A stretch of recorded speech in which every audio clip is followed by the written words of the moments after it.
the exact location of your emergency. Paramedics nicknamed them frequent flyers, Please help me. or their most loyal customers. Yes, I need an ambulance. Chronically ill patients who repeatedly call for help. Like I need to be in the hospital. Many are substance abusers or mentally ill. Others use first responders as taxis to the hospital on a cold night.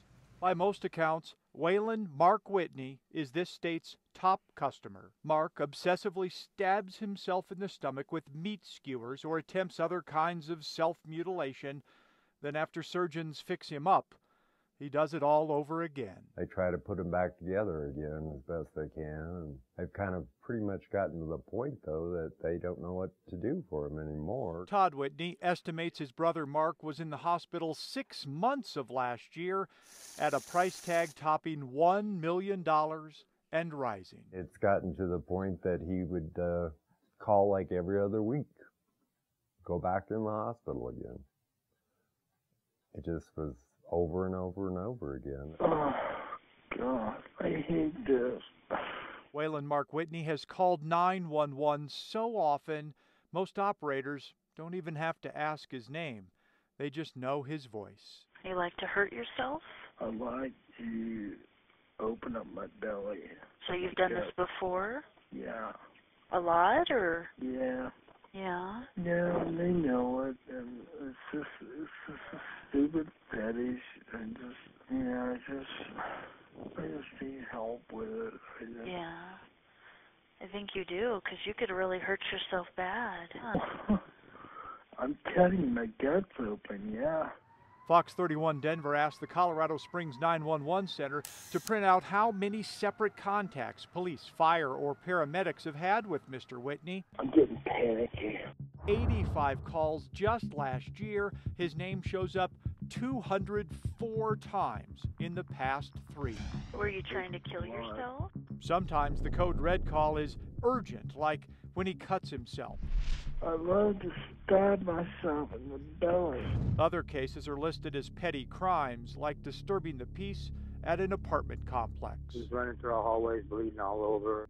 And we still love him, and we still care about him, but we don't know what to do for him. Mark's sister Deborah says the family has begged for help, prayed for help, but state and local health services have so far failed.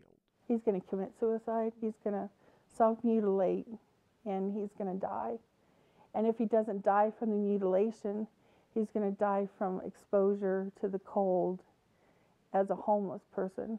Of the approximately 500,000 Colorado Medicaid patients screened so far, only 0.5% are labeled superutilizers, 3,004 people statewide. The tiny group disproportionately cost taxpayers $76 million last year alone. We sort of think of the superutilizers as a population that have very fragmented care. Judy Zerzan is Chief Medical Officer at the Department of Healthcare Policy. She cannot comment on Mark Whitney's case. There are privacy issues which prevent it.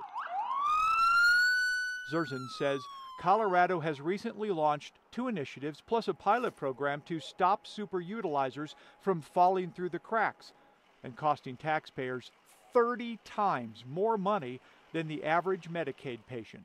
We feel pretty confident that our model is a good one and that this is both lowering costs, but also improving people's health, and that's really our ultimate goal.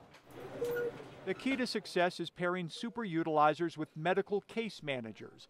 It turns out orchestrating transportation to the doctor's office, setting appointments to see psychiatrists, and honing in on the correct medications are much cheaper alternatives to hospital room visits.